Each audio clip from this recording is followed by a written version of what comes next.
اور ہمارے کچھ بہادر بھائی ایسے بھی ہیں جو چوہے سے بھی ڈرتے ہیں، دیکھ لیتا ہے تو اس کے پیر کپ کپانے لگتے ہیں، اور اس قدر ڈرتا ہے کہ وہ اپنی بیوی سے بھی ڈرتا ہے۔ کیوں؟ یہ خدا سے نہیں ڈرتے، خدا کا خوف ان کے دلوں میں نہیں ہے، اس لیے وہ ہر برے کام کرتے ہیں۔ اور جو خدا سے ڈرتا ہے وہ کبھی کوئی برا کام نہیں کرتا۔ اللہ تعالی ساری کائنات اس کے زیر تابع کر دیتا ہے، اور کائنات کا ذرہ ذرہ اس محبوب بندے سے ڈرتا ہے۔ حضرت خواجہ معین الدین اجمیری رحمۃ اللہ علیہ یہ خدا سے ڈرتے تھے، خدا کے احکام کی پاسداری کرتے تھے، اپنے پیر و مرشد کی صحبت اختیار کر کے احکام نبوی کی اتباع کرتے تھے۔ تو جب رسول خدا صلی اللہ علیہ وسلم کی پیروی کرتے تھے تو خدا بھی ان سے راضی تھا، اور ساری کائنات اللہ سے اس ڈرنے والے محبوب بندے کے زیر ماتحت تھی، اور ذرہ ذرہ ان کی بات کو تسلیم کرتا تھا۔ جب آپ اپنے پیر و مرشد کی 20 سال تک خدمت کرنے کے بعد سیاحی کا معاملہ شروع ہوا، کبھی کسی ملک میں گئے، کبھی کسی ملک میں گئے، سیر و تفریح کرتے ہوئے مکہ مکرمہ پہنچے۔ آپ کے پیر و مرشد بھی ساتھ تھے، پیر کا دامن تھام کر طواف کعبہ کر رہے ہیں۔ وہ مرید کتنا خوش نصیب ہے جو پیر کے ساتھ خانہ کعبہ کا طواف کر رہا ہو۔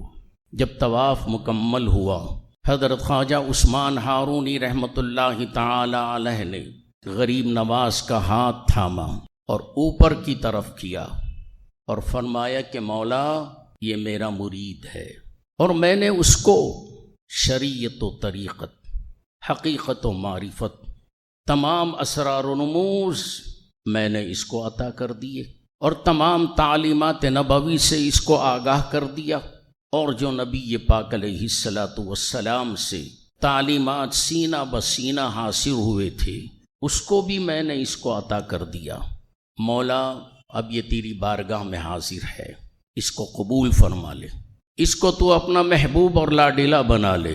کعبۃ اللہ میں سے آواز آتی ہے، اے عثمان ہارونی، ہم نے تمہارے اس مرید کو قبول کر لیا اور اس کی بخشش کر دی۔ لفظ بخشش ہے، گناہوں کا ذکر اس میں نہیں ہے۔ جو پیدائشی ولی ہو، جو نبی کا نور عین ہو، ان سے گناہ سرزد ہونا محال ہے، میں نے بخشش کر دی۔ خواجہ معین الدین فرماتے ہیں کئی مہینوں تک میں طواف کعبہ کرتا رہا، خانہ کعبہ میں موجود رہ کر ذکر الہی میں مشغول رہتا تھا، خدا کے گھر کی زیارت کرتا تھا اور جلوے دیکھتا تھا۔ ایک مرتبہ کعبۃ اللہ میں سے آواز آئی، اے معین الدین، یہ تمام انعامات، یہ اکرامات ان لوگوں کو میسر آتی ہیں جو اللہ تعالی کی بارگاہ میں کھڑے ہونے سے ڈرتا ہے۔ اسی کا تذکرہ ہے وَلِمَنْ خَافَ مَقَامَ رَبِّهِ جَنَّتَانِ۔ اس کے بعد فرمایا فَبِأَيِّ آلَاءِ رَبِّكُمَا تُكَذِّبَانِ۔ کیا تم ان نعمتوں کو بھی جھٹلاؤ گے جو میں اپنے ڈرنے والے محبوب بندوں کو عطا کرتا ہوں، پیارے بندوں کو عطا کرتا ہوں؟ جھٹلانے والا جھٹلاتا ہی رہ گیا، مگر جو قبول کرنے والا تھا وہ منزلیں پار کرتا ہوا چلا گیا۔ کعبۃ اللہ سے آواز آتی ہے، معین الدین مانگو، کیا مانگنا چاہتے ہو؟ مولا پوچھ رہا ہے، جب راضی ہے تبھی تو پوچھتا ہے، راضی نہ ہو تو کیا کوئی پوچھتا ہے؟ جب کعبۃ اللہ سے آواز آئی، خواجہ معین الدین فرماتے ہیں معلوم ہوتا ہے کہ میرے مرید ہوں گے اور میرے مریدوں کے مرید بھی ہوں گے۔ سر کو سجدے میں جھکا دیا، شکرانہ ادا کرتا ہوا میرا خواجہ عرض کرتا ہے، مولا میرے سلسلے میں جو مرید ہیں اور مریدوں کے مرید ہیں، صبح قیامت تک جو میرے سلسلے میں مرید ہوگا مولا ان سب کو بخش دے۔ آواز آئی، اے معین الدین، ہم نے تمہاری دعا کو قبول کر لیا، جو تمہارا غلام ہوگا، جو تمہارے سلسلے میں مرید ہوگا، وہ سب بخشے جائیں گے۔ اور یہ صرف جنتان کا جو تذکرہ ہے وہ تو غریب نواز کے لیے ہے کہ بے شمار جنتیں عطا کی جائیں گی، اس میں جو جو خزانے ہیں وہ عطا کیے جائیں گے، مگر جو تم سے منسلک ہیں، تمہارا دامن تھام کر جو خدا سے ڈرتا ہے، خدا سے خوف کھاتا ہے، سجدے میں سر رکھ کر یاد الہی میں تڑپتا رہتا ہے اور تڑپ کر مجھ سے یہ عرض کرتا ہے، مولا میرے جسم کا ایک ایک ذرہ تیرے خوف سے تڑپ رہا ہے، میرے جسم کے اعضاء سے کوئی گناہ صادر نہ ہو پائے، کوئی غلطیاں نہ ہو پائے، مولا اگر ان غلطیوں کی پکڑ دنیا والے کریں نہ کریں، مولا اگر تو پکڑ لے تو پھر میرا ٹھکانہ کہاں ہوگا؟ میں تو اس زمرے میں شامل ہونا چاہتا ہوں جن کا تذکرہ تو نے قرآن میں کہا وَلِمَنْ خَافَ مقام ربہ جنتان، جن کو تو نے جنتیں عطا کی ہیں، مولا ان کے دامن سے وابستہ رہنے کی توفیق عطا فرما اور ان کے صدقے میں دنیا کی ہر قسم کی گناہوں سے مجھے نجات عطا فرما۔ یہ دعا ہم کو کرنی چاہیے، چونکہ ہم خواجہ والے ہیں، ان سے نسبت حاصل کرنے والے رکھنے والے ہیں ہم لوگ، ان کے بتائے ہوئے طریقے پر نمازوں کو پابندی کے ساتھ پڑھتے رہنا چاہیے۔ اور جب یہ مژدہ جاں فزاں خواجہ معین الدین کو ملا، پھر آپ وہاں سے رخت سفر باندھتے ہوئے اپنے پیر و مرشد کی ہمراہ مدینہ طیبہ پہنچے۔ کون مدینہ؟ وہ مدینہ جہاں روزانہ نبی پاک علیہ السلام کے روضہ اقدس پر 70,000 فرشتے صلاۃ و سلام پڑھنے کے لیے حاضر ہوتے ہیں، روضہ اقدس پر صلاۃ و سلام پڑھتے ہیں۔ وہ مدینہ جس کی چوکیداری اللہ کے نوری فرشتے کرتے ہیں، وہ مدینہ جیسے جیسے قریب آ رہا تھا، خواجہ معین الدین کی آنکھوں سے آنسوؤں کی لڑیاں جاری ہو رہی تھیں۔ یہ محبت کے آنسو ہیں، یہ عشق کے آنسو ہیں۔ ہم بھی جب مدینے سے قریب ہوتے ہیں، مدینہ کئے فاصلے پر ہوتا ہے، زبان پر درود و سلام کی صدائیں ہوتی ہیں اور آنکھوں سے آنسو جاری ہوتے ہیں۔ ہم گنہگاروں کی کیفیت کا جب یہ عالم ہے تو خواجہ معین الدین کی کیفیت کا عالم کیا ہوگا؟ جب خواجہ عثمان ہارونی کا دامن پکڑ کر مدینہ منورہ میں حاضر ہوئے، روضہ رسول اللہ کے قریب پہنچے، آپ کے پیر و مرشد خواجہ عثمان ہارونی نے عرض کیا، بیٹا حسن یہ دیکھو، یہ آپ کے نانا جان محمد الرسول اللہ صلی اللہ علیہ وسلم کا روضہ ہے۔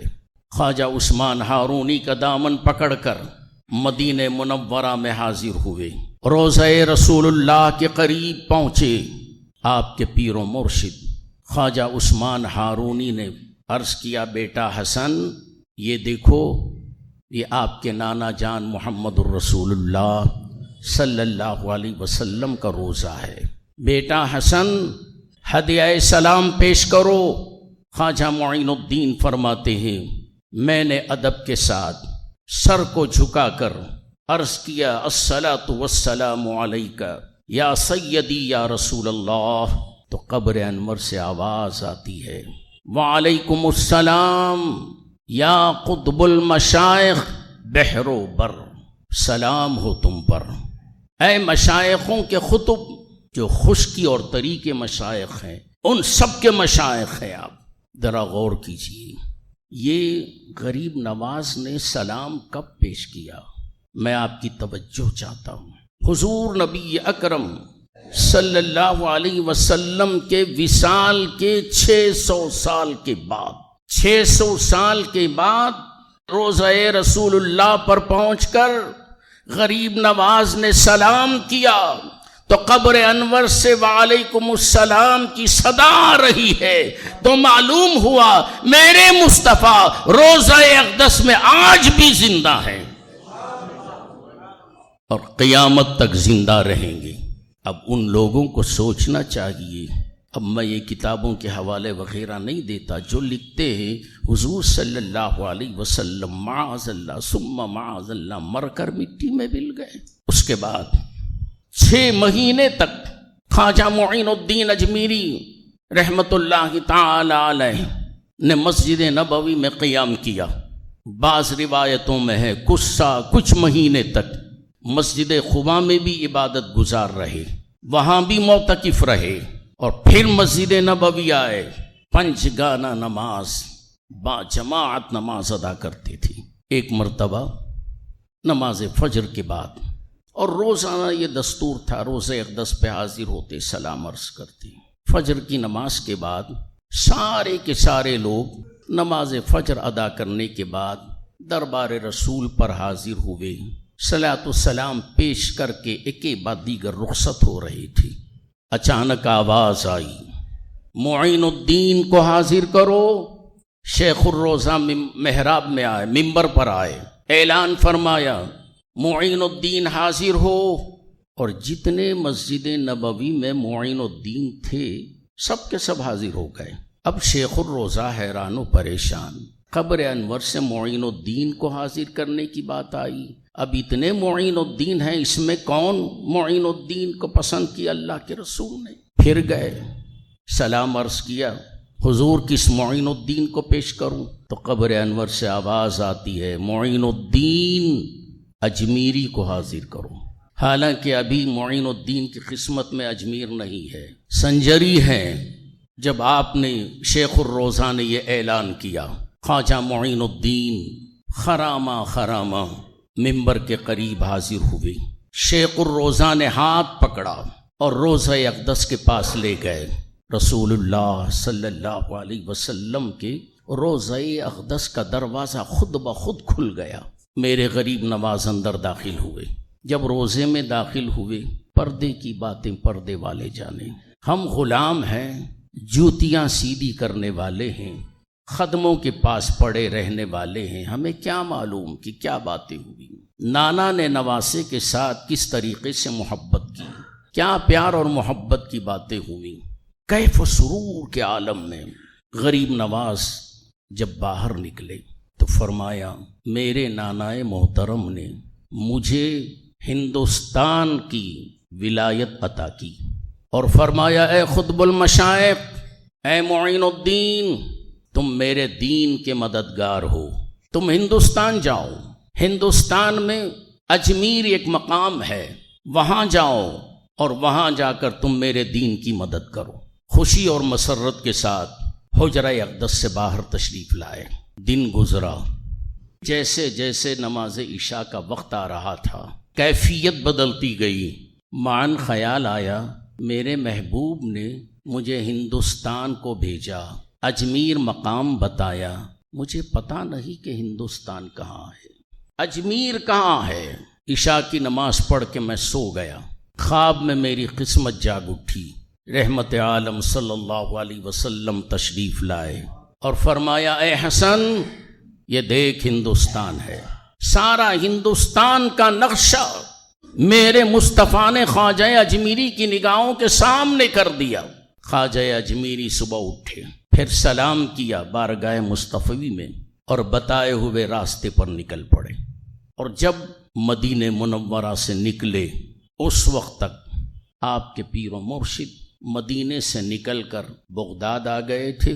اس کے بعد میں ایک طویل داستان ہے۔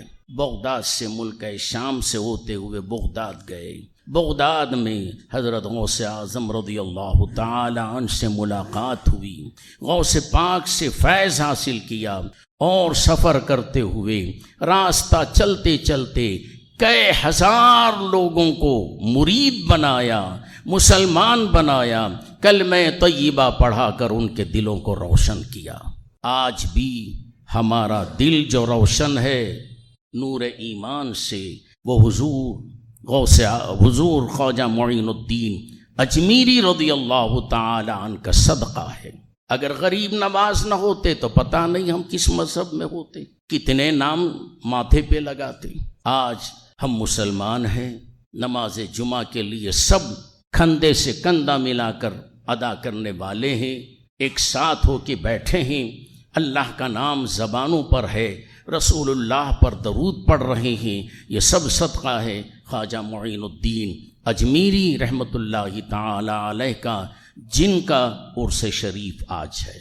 انشاءاللہ بقیہ حصہ اگلی جمعہ میں آپ کے گوشے گزار کروں گا۔ دعا ہے کہ اللہ تعالی جن کے صدقے میں ہمیں ایمان ملا، جن کے صدقے سے ہمیں کلمہ لا الہ الا اللہ محمد الرسول اللہ پڑھنے کے قابل ہم کو بنایا، مولا تعالی ان کے نقش قدم پر ہمیں چلا، انہیں یاد کرنے، انہیں ایصال ثواب پہنچا کر اپنے ایمانوں میں تقویت حاصل کرنے کی مولا ہمیں سعادت نصیب فرما۔